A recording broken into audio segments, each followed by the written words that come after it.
राम राम दोस्तों और मेरी माताएं बहनें, आप सभी का स्वागत है बाबा नीम करौली जी की शरण में। आप सभी का स्वागत है मेरी मैया रानी के दरबार में। मेरी आदि पराशक्ति मानव दुर्गा हे मेरी माँ सिरवाली है। जो भी मेरा भाई मेरी माताएं बहनें आपकी महिमा सुनते हैं, उनके सभी कष्ट तुरंत दूर करो मेरी मैया रानी। उनके परिवार में कभी कोई कष्ट ना हो, सदैव खुशियाँ हो, धन वर्षा हो, सदैव तरक्की हो, यही मेरी प्रार्थना माँ। जय श्री राम, जय हनुमान जी की, जय बाबा नीम करौली महाराज जी की, जय शिव शंकर महादेव, जय श्री गणेश भगवान जी की, जय बाबा नीम करौली, जय जय श्री राम। ओम श्री सर्वदेवाय नमः। राम। दोस्तों और मेरी माताएं बहनें, आज करते हैं श्रीमद् वाल्मीकि रामायण किष्किंधा कांड का 59वां सर्ग। संपाति का अपने पुत्र सुपार्श्व के मुख से सुनी हुई सीता और रावण को देखने की घटना का वृतांत बताना। पूरा सर्ग सुने मेरे भाई मेरी माताएं बहनें। एक सर्ग सुन लेने से ही व्यक्ति के सभी पाप, सभी दुख कष्ट दूर हो जाते हैं। यही रामायण सुनने की महिमा है। जय श्री राम। उस समय वार्तालाप करते हुए गिद्धराज के द्वारा कहे गए उस अमृत के समान स्वादिष्ट मधुर वचन को सुनकर सब वानर श्रेष्ठ हर्ष से खिल उठे। वानरों और भालुओं ने श्रेष्ठ जाम्बवान सब वानरों के साथ सहसा बोतल से उठकर खड़े हो गए और गिद्धराज से इस प्रकार पूछने लगे। पक्षीराज, सीता कहाँ है? किसने उन्हें देखा है और कौन उन मिथिलेश कुमारी को हर कर ले गया है? ये सब बातें बताइए और हम सब वनवासी वानरों के आश्रयदाता होइए। कौन ऐसा दृष्ट है जो वज्र के समान वेग पूर्वक चोट करने वाले दशरथ नंदन श्री राम के बाणों तथा सोम लक्ष्मण के चलाए हुए सहायकों के पराक्रम को कुछ नहीं समझता है? उस समय उपवास छोड़कर बैठे और सीता जी का वृत्तांत सुनने के लिए एकाग्र हुए वानरों को प्रसन्नता पूर्वक पुनः आश्वासन देते हुए संपाति ने उनसे यह बात कही। वानरों, विदेह कुमारी सीता का जिस प्रकार अपहरण हुआ है, विशाल लोचना सीता इस समय जहाँ है और जिसने मुझसे यह सब वृत्तांत कहा है एवं जिस तरह मैंने सुना है, वह सब वृत्तांत बताता हूँ, सुनो।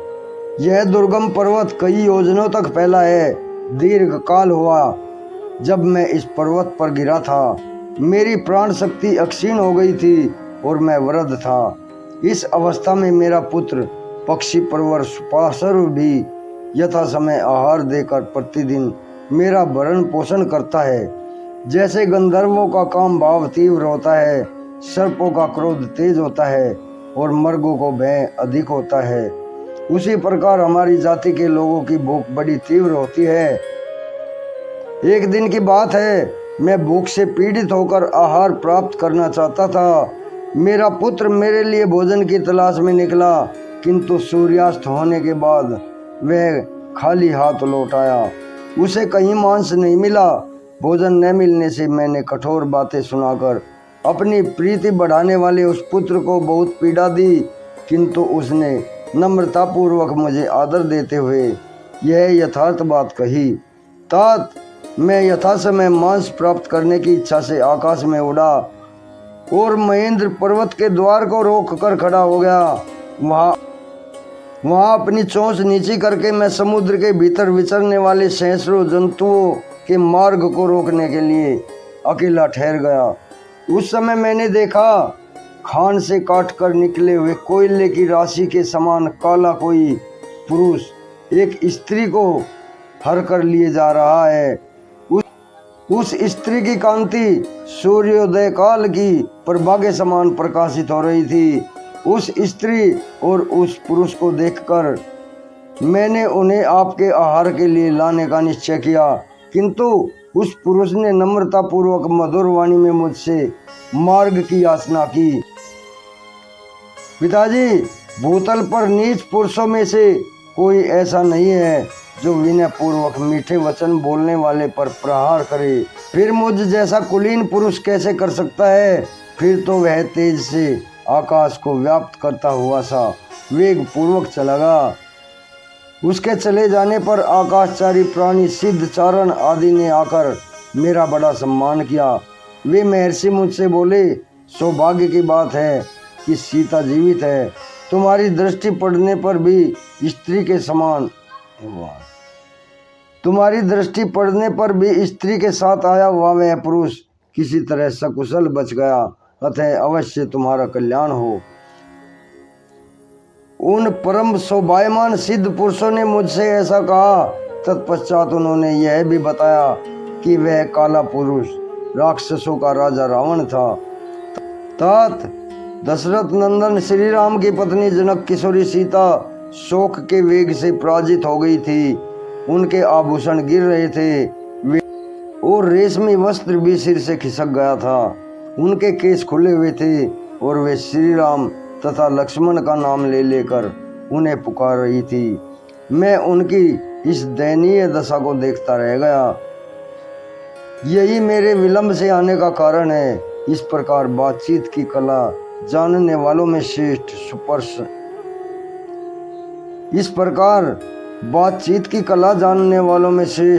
सुपार्श्व ने मेरे सामने इस सारी बातों का वर्णन किया। यह सब सुनकर भी मेरे हृदय में पराक्रम कर दिखाने का कोई विचार नहीं उठा। बिना पंख का पक्षी कैसे कोई पराक्रम कर सकता है? अपनी वाणी और बुद्धि के द्वारा साध्य जो उपकार रूप गुण है उसे करना मेरा स्वभाव बन गया है। ऐसे स्वभाव से मैं जो कुछ कर सकता हूँ वह कार्य तुम्हें बता रहा हूँ, सुनो। वह कार्य तुम लोगों के पुरुषार्थ में ही सिद्ध होने वाला है। मैं वाणी और बुद्धि के द्वारा तुम सब लोगों का प्रिय कार्य अवश्य करूँगा, क्योंकि दशरथ नंदन का जो कार्य है वह मेरा ही है, इसमें संशय नहीं है। तुम लोग भी उत्तम बुद्धि से युक्त बलवान मनस्वी तथा देवताओं के लिए भी दुर्जय हो, इसलिए वानरराज सुग्रीव ने तुम्हें इस कार्य के लिए भेजा है। श्री राम और लक्ष्मण के कंक पत्र से युक्त जो बाण हैं वे साक्षात विधाता के बनाए हुए हैं। वे तीनों लोकों का संरक्षण और दमन करने के लिए पर्याप्त शक्ति रखते हैं। तुम्हारा विपक्षी दशग्रीव रावण भले ही तेजस्वी और बलवान है, किंतु तुम जैसे सामर्थ्यशाली वीरों के लिए उसे परास्त करना आदि कोई भी कार्य दुष्कर नहीं है। अतः अब अधिक समय न बिताने की आवश्यकता नहीं है। अपनी बुद्धि के द्वारा दृढ़ निश्चय करके सीता दर्शन के लिए उद्योग करो, क्योंकि तुम जैसे बुद्धिमान लोग कार्यों की सिद्धि में विलंब नहीं करते हैं। इस प्रकार श्री वाल्मीकि निर्मित आर्ष रामायण आदि काव्य के किष्किंधा कांड में 59वां सर्ग पूर्ण हुआ। जय श्री राम। दोस्तों और मेरी माताएं बहनें आगे भी शेयर करें। प्रभु श्री राम की महिमा किष्किंधा कांड का 59वां सर्ग। कल मैं आपको 60वां सर्ग सुनाऊंगा, संपाति की आत्मकथा। अभी आज्ञा लेता हूँ। जय श्री राम।